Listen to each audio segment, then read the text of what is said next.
Have you ever dated a scriptwriter? I have. Terrible decision. Hi,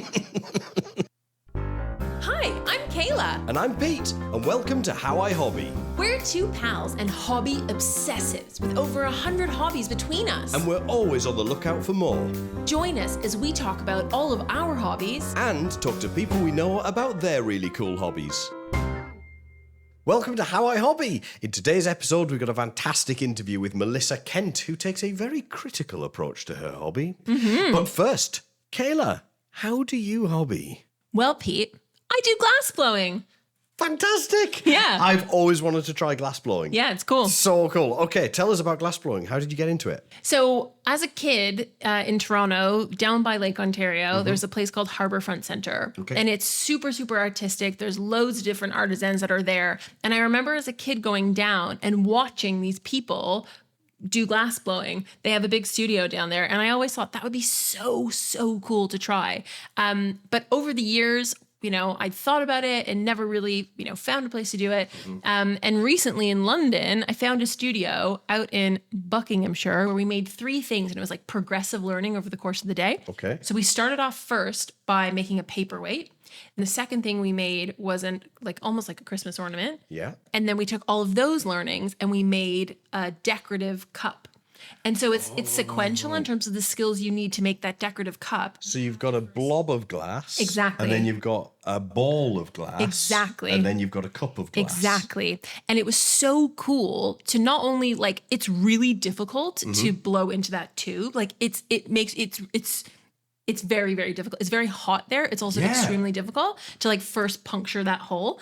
And also it was really interesting to learn about how you roll it and how you can layer different kinds of colors and different types of designs and how when it's actually in the kiln and you, for those who can't see, I'm currently rubbing my hands together really fast because you're taking this tube and essentially with gravity, that's how it's opening up from a closed ball into an open ball. You use saw at some point. It was so, so, so cool. It was really, really difficult. And it's one of those things where now that I know how to, for me, it was about the intellectual stimulation. I was so curious about what it means to go and do a glass blowing course. And I did that course and it became very clear that I'm so glad that I now know how. And I'm okay to not continue doing it.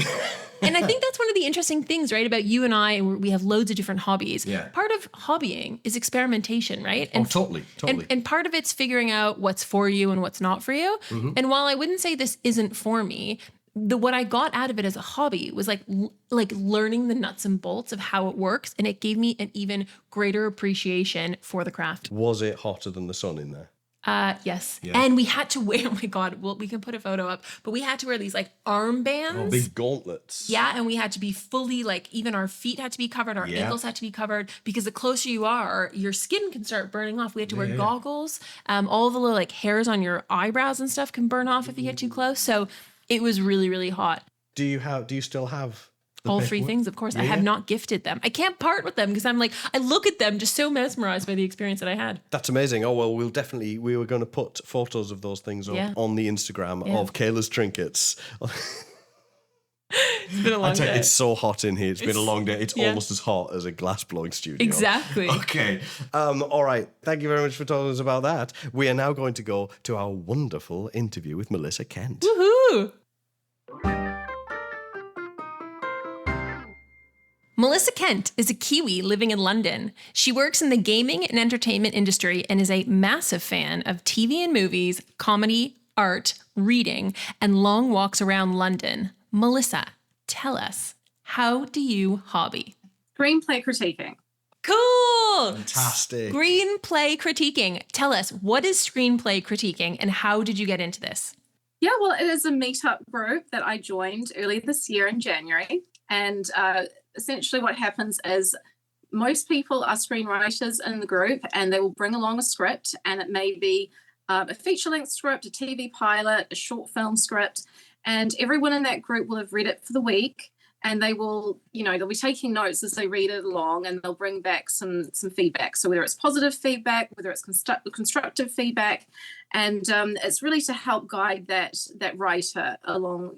Do they need to shape up a few things, move things in a different direction? They may have some questions that they have for the group before we start as well. They might give some notes on, okay, I'd like to know a bit more about this element or get some, feedback on this. So that's essentially what you're doing is you're turning up and you're giving your thoughts on a script.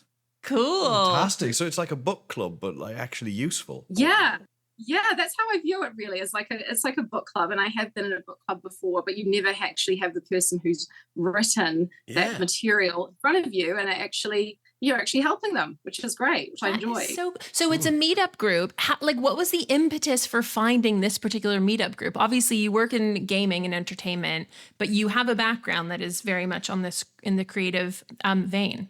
Yeah, so I mean, I actually studied film, TV, and media studies at uni, and most of my career actually has been in TV. So I worked at Sky, I was like a movie scheduler for a movie channel in New Zealand, and then my whole career, all my interests and passion over the last, over a decade have really been around TV and films anyway. And I thought it'd be really nice to maybe, just engage with people doing something creative, people that were doing some writing, and then maybe that'll spur me on to do some writing myself. So that's kind of my hope, is that I will do something. But they do always ask, like, have you written anything? Are you bringing anything to the group? And I haven't been doing anything.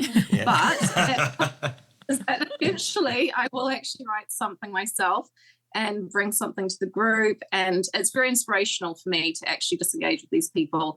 Every time I go, I'm always like, wow, this is amazing. People have written something that's usually brilliant, really well written. And it just inspires me to think it's something I should do, dedicate more time to. That's wicked. Yeah. And is it cross genre then? Like anyone brings anything irrespective of genre? Yeah, it is. It's cross genre. So usually get like a summary of what the script is about. Yeah, it's just whatever that group have been working on at that time, the individuals that want to bring a script along. And so, yeah, anyone who's interested and is writing something can potentially submit. And have people brought them back later on after they've taken your feedback and and done revisions and things like that, and then brought it in so that you can see, what difference you've made with it? I haven't been there long enough for that to happen for anyone I have given feedback for, but I mean, it may have happened in the past. And I did actually see someone that, was in the last session I was, that I went to, and I asked him, how is it going? And I think he has made some changes based on the feedback that people gave. So yeah, I think that they continue to work on them, and some people are working on, they've got multiple scripts that they have been writing over time. Melissa, what cool people have you met at this meetup? Yeah, people seem to be from different backgrounds. There's just people I think who like writing. Some of them have actually decided to take time off working and focus on their writing, which is pretty amazing. So whether that's like a permanent break or they're actually just taking some time off, kind of like a sabbatical, that's obviously something they want to dedicate time to. And in some cases, like an actual career break of sorts. So it's really nice. There's just lots of different people going, and obviously all creative people who enjoy writing. So your hobby is essentially helping other people do their hobbies better. That's really cool. We're in meta hobby already. This is like Inception. First season, and we've already got a meta hobby. This is awesome. Fantastic. So what are you looking for in a script? What really turns you on with a good script? Yeah, so I mean, I think I've kind of been honing it more. The more that I do this, the more that you kind of realize what actually makes a good script. And so the things I guess I look for, it's definitely, in fact, most people in the group will give critique on this, is like the first 10 pages have to really grab you. And I think that anyone as a viewer as well, I guess if we're talking about a feature-length script, if you're watching a movie and if something doesn't happen in that first 10 minutes, often you'll be like, oh, okay, what's this about? And why is it so slow? And, sometimes nothing much is happening in terms of plot for say 20 pages or 30 pages. And at that point, you're kind of like, okay, what is this? What is happening here? So yeah, kind of generally looking for something quite early on to happen. And that's what they call the inciting incident. And that is the thing that's usually going to kind of spur on the plot and kind of, lead to the general narrative. Inciting incident, was that? Yeah, the inciting incident. It's usually something kind of tell the story forward in some kind of direction, and that's essentially what you're looking for. And you're also trying to understand as well what's going on with the stakes of the character. Like, why do you care to watch this screenplay? Or, whenever it's going to be made into a film, if ever. But why do you care about the characters and what they're doing? What are they trying to achieve? I love it. I'm taking notes for when we do How I Hobby the movie. Melissa, we got Melissa's hot takes already in terms of what she's looking for when she edits so it. we need an explosion in the first 5 minutes. I love it. I love it. Pete and I have been talking a lot about, as we've been building out this podcast, what is a hobby? All these existential questions about, if you make money from it, is it still called a hobby? I think there's also many, many people who start off with hobbies that end up turning into careers. Like, is there any part of you that's hoping that you're so inspired by this hobby and this experience that actually becomes Melissa Kent's next career?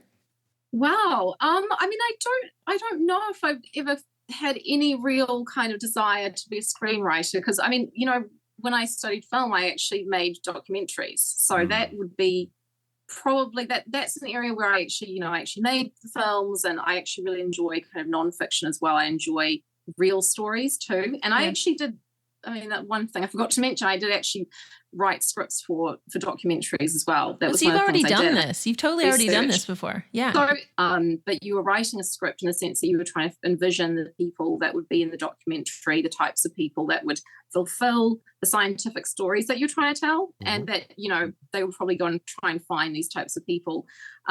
So I kind of have done it already, and I really enjoyed it. I think it was kind of tough to make a living from that type of career, and that's why I really admire people that are kind of taking that time, taking a career break, whatever.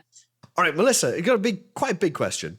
What has your hobby taught you about yourself and your life? Well, it's sort of taught me that I do enjoy just being around creativity. I think that's definitely one element, because I enjoy a lot of creative things anyway in my spare time. Like, I enjoy going to art galleries and theatre and all of this, but to actually be around people that are doing something creative, that have written something, and equally people who are so engaged to give feedback as well.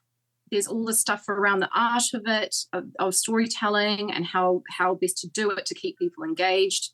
And then, of course, about like what have I learned for me is that, I really enjoy that process, and I enjoy being around it, and then potentially would be good for me to do it more.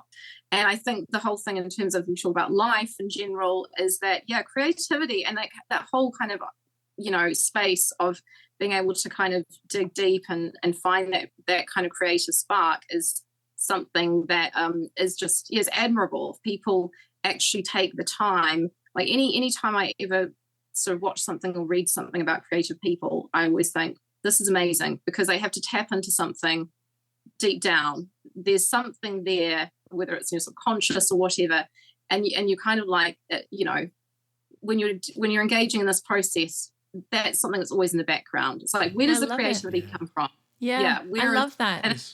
Where's that fountain of creativity? I love that. Melissa, we have a final question for you here. You have 30 seconds to sell it. Why should people try your hobby? Yeah, well, I think if you enjoy book clubs, if you enjoy films and TV, then I would say give it a go. And, equally, you might want to do a bit of reading up on structure of film and TV and how it works and why it works, and have a think about, why do you like these characters? Why are you engaged in the story? That's the thing about it. When you're doing something like this, you actually start to really understand like why you enjoy the shows and TV that you're watching. So I would say, give it a try. And it's a fun thing to do, to have these discussions, just like with the book club. I love it. That was so good. Melissa, I think Pete's going to get into this screenplay critiquing. That was brilliant, Melissa. Thank you so much. I think it was so cool to hear your recipe for a great script. Our many audience, many fans out there, I'm sure will really appreciate it. But I think it's so cool to hear from your perspective, like what it is that makes a good script and makes a good script compelling. And I also love that you're using this hobby not only because you enjoy doing it, but also as motivation or an impetus to ignite a fire in yourself to create something. So I think it's really, really cool. Thank you so much for sharing this with us. Yeah, thanks so much for having me. It was fun. Woohoo. It's been fantastic. Thanks so much. So fun. Okay, We'll see you soon. Bye.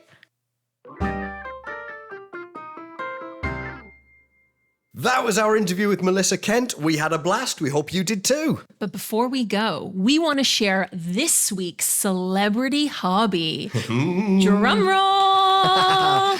Did you know Susan Sarandon is heavily into ping pong? Really? Absolutely. Susan Sarandon from Rocky Horror Picture Show and Stepmom. Stepmom, yeah. Yeah. Wow. All sorts, yeah. That's a great one. But there you go. That's absolutely true. And that's a wrap. I've been Pete. And I've been Kayla. Rate and review us wherever you get your podcasts. It really helps us to be discovered. Follow us as well on Instagram at howihobby. See you next time. Toodles!